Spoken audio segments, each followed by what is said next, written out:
Thank you, Mary, and thank you, Simon and Jonathan, for your introductions. So my name is, obviously, as you can see on the screen, Daniel Lambert. I run a wine importing business based down here in South Wales, which has been sunny for the last few days, which is nice, isn't it? There we go. So we started with the Brexit fun and games in 2020 in August, where we actually registered for our warehouse and our importation facility to become a bonded warehouse. Obviously, wine is slightly different to the other businesses you've heard from so far because it's obviously an excise business and there's a very big tax take for the government when it comes to alcohol. The current tax take on a bottle of wine from the budget not being increased today is £2.23 per bottle. I always make that point to everybody when they talk about wine because most people don't realise that they're paying £2.23 directly to the government on any bottle of wine. I hope that makes you feel good. So in terms of what we've done during the build up to Brexit, we basically realised back in September last year that we were going to have quite a lot of problems with Brexit. So I went on the basis that a no deal scenario was probably the right way forward to make sure we mitigated as much of the problem as possible. We obviously got all of our registrations, which were many and quite complicated to get, in situ by December the 9th. In fact, that's how long it took to get everything into place. We read everything we needed to read to make sure that everything was as it needed to be, so that come January the 4th, when we all came back from our break, that we could continue as if there was no difference between pre and post Brexit. But sadly, we had the problem of the government being completely inept and negotiating a deal on Christmas Eve that didn't really give any business anywhere in Europe or the UK a chance to actually understand what it is they had to do. So it's actually quite interesting listening to Simon and Jonathan that they, like me, were prepared, but probably had a bit of a shock in January, like we all seem to have had. So our problems started on the 4th of January when we tried to initiate our first shipments. Now, I should say that we stockpiled very, very heavily to make sure that we had as much time as possible to not have to worry about bringing importation in January if we could avoid it, knowing that it was going to be a bit of a nightmare. I mean, it was obvious to us from day one that that was going to be the case. When you've got a Prime Minister like Johnson, who's clearly clueless, you need to make sure that you're not clueless, and we're definitely not. He remains clueless. So what was the first problem? The first problem with Chief, which is the operating system that was created in 1988 to do all of the importation for the UK in terms of import and export of any products that you can possibly imagine that we import into this country, a system that's 40 years out of date, was meant to go out into retirement in 2019. The replacement still isn't created, and people wonder why importers like me and the two previous speakers are having problems. We're dealing with a software package that isn't fit for purpose, frankly. It can't cope. It isn't coping. We had conversations with HMRC today because they had realised that, yet again, on the excise side of things, that they're actually taking the money out of our bank account without even telling us. It's incredible. You can imagine that you wake up in the morning and you see the government's taken 30, 40, 50,000 quid, didn't even know it was going.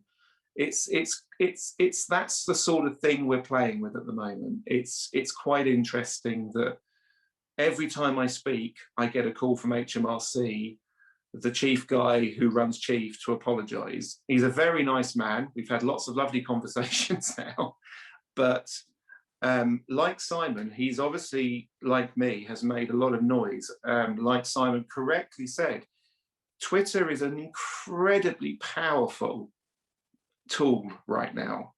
And I encourage everybody to engage with Twitter because the government are, to be frank, quite upset about how people are taking to Twitter to talk about what's actually going on, the truth, i.e., rather than going through the mass media where there's spin and all the rest of it. But like Simon, he got a few million. I got 22 million hits on I went on Twitter. That got quite an interesting reaction, whereby you end up with the head of HMRC phoning you up to apologise for the mistakes that they've made. I don't blame HMRC for any of this, by the way. I should like to point out that HMRC have been fantastic, frankly, and it's not their fault that they were given the deal on the 24th of December, Christmas Eve, and weren't actually able to input anything until the 29th of December. And when they actually inputted the data, they were obviously a bit tired and actually inputted the wrong information, so that Chief itself couldn't apply the correct tariff code to make everything tariff-free until the 21st of January. That's quite a thing to get wrong. That's quite a thing to get wrong. And it's my company that pointed it out to HMRC, the head of HMRC, who apologised again and immediately corrected the misinformation on their own website and put the correct information into Chief so that you could actually ship tariff-free. So that was why we had a bit of a problem. How's it going since?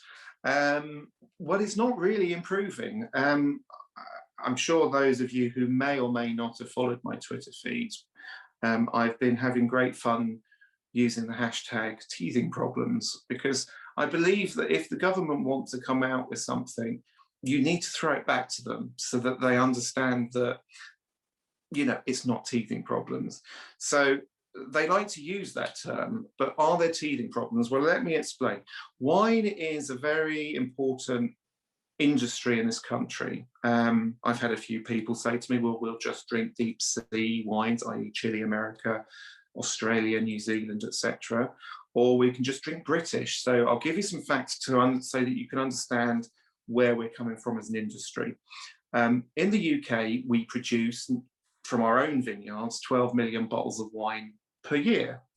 We actually consume 12 million bottles of wine per day.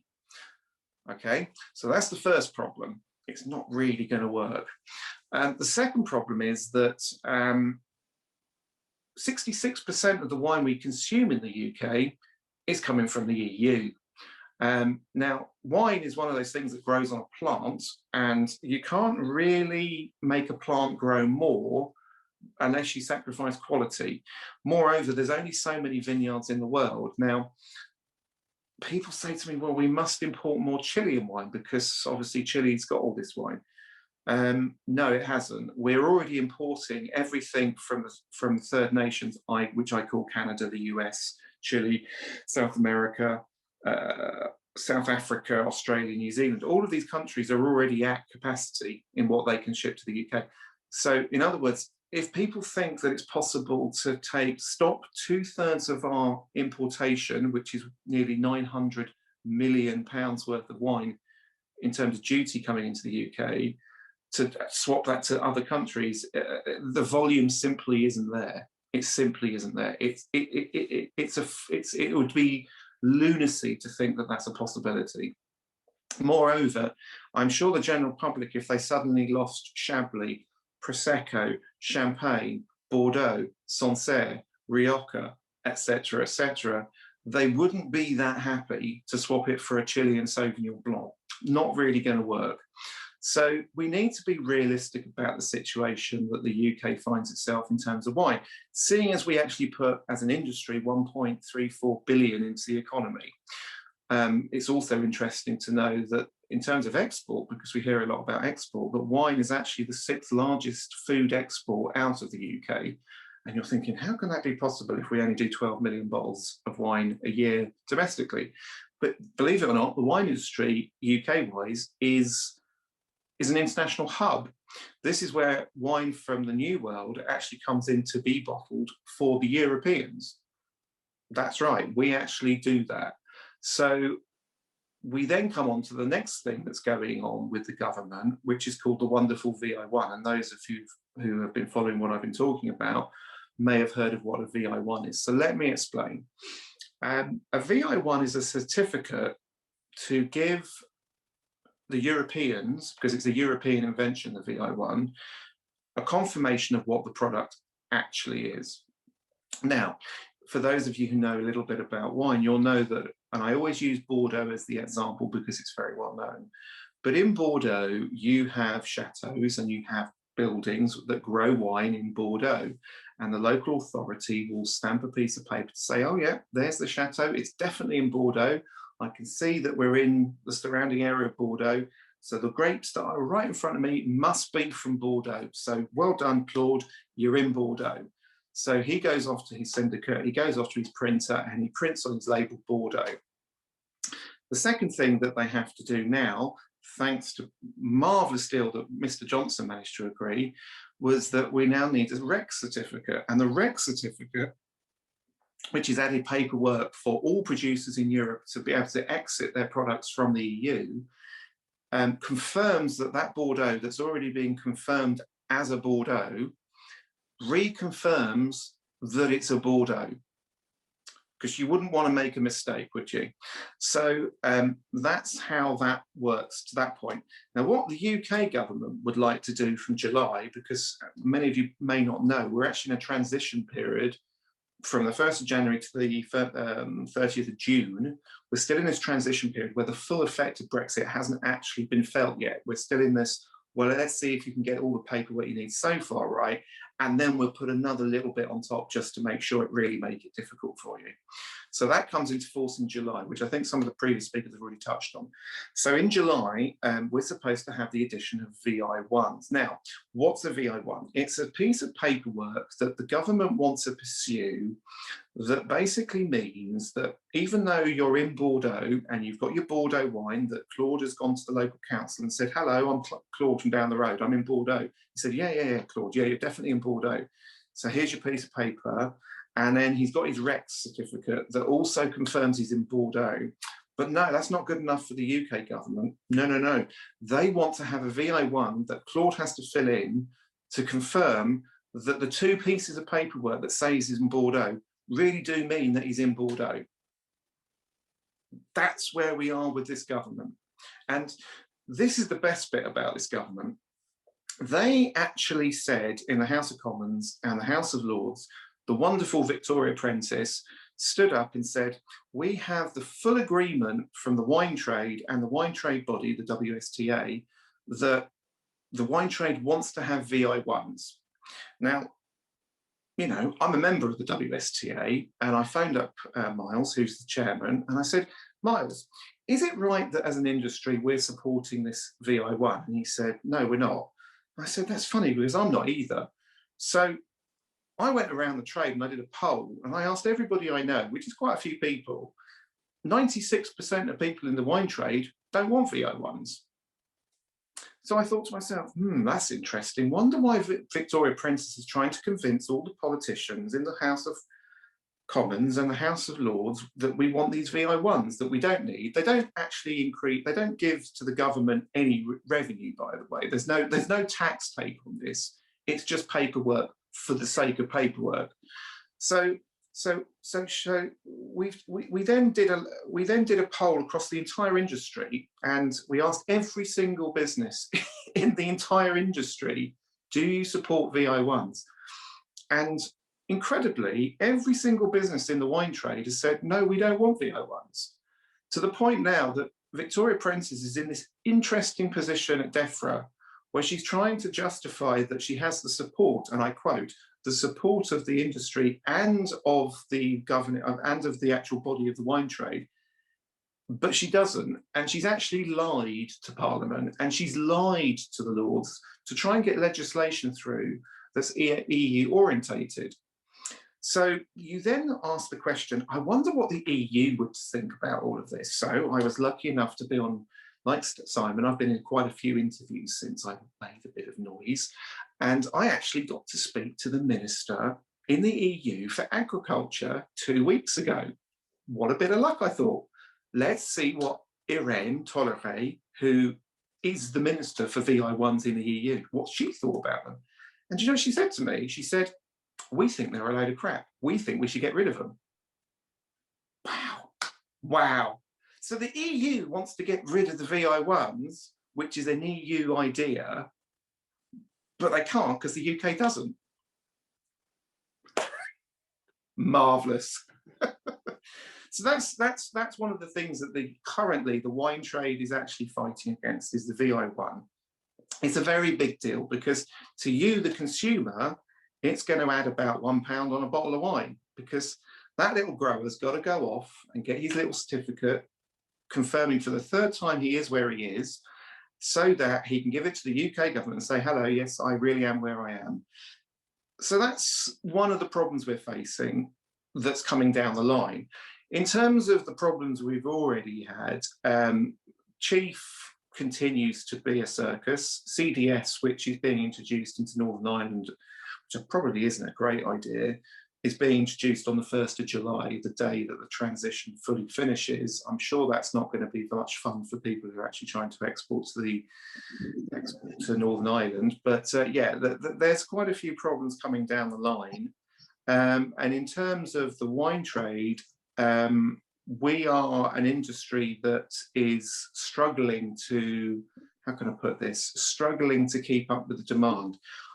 The other problem that we currently face, which most of you won't notice, but if you go to your supermarket this weekend, please do have a look at what's missing. Have a look at what's missing. I don't know who's turned their speaker on, but I can hear you, whoever you are. So basically, if you go to your supermarket, you'll see around about 40% of wine is actually missing from ranging at the moment. Now, you're wondering probably why that is the case. The reason is that we currently have a situation where only 5 hauliers in wine distribution will actually come to the UK.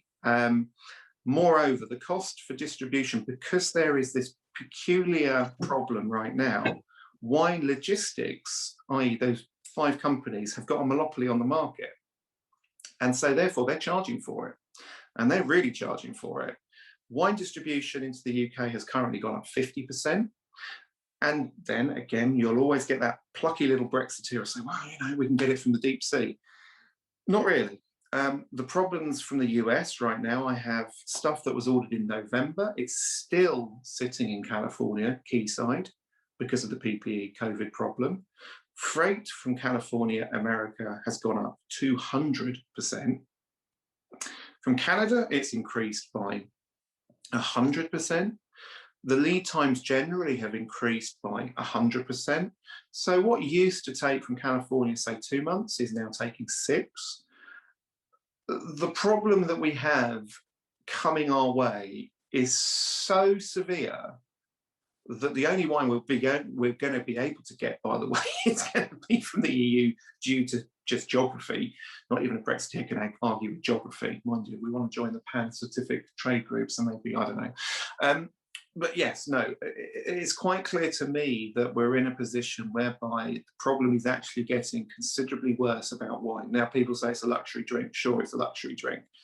But I think it's probably got through most people through the last year when they've been trapped in their houses. I don't see why people should be paying £1 to £1.50 a bottle more just because of the wet dream of Boris Johnson's Brexit. I think that he needs to be realistic. And the last thing I'm going to leave you with, which is a very good positive. When I mentioned to you that I was talking to Irene Tollier, who's that lovely agriculture minister in the EU, we went off camera and I said, so what's really going on? And she said, well, what you don't know is that we're actually having conversations with government, and government wants to see how bad it's going to get before they think about rejoining the single market. And I said, you are joking, aren't you? And she said, no, no, no. They want to see how bad they can make it to see if they can rejoin the single market, because people will be so desperate to rejoin by then that they might actually just fall for it. I was aghast, as was the rest of the panel, but that seems to be the plan. That's, shh, don't tell anyone. There we go. I'll leave you to it.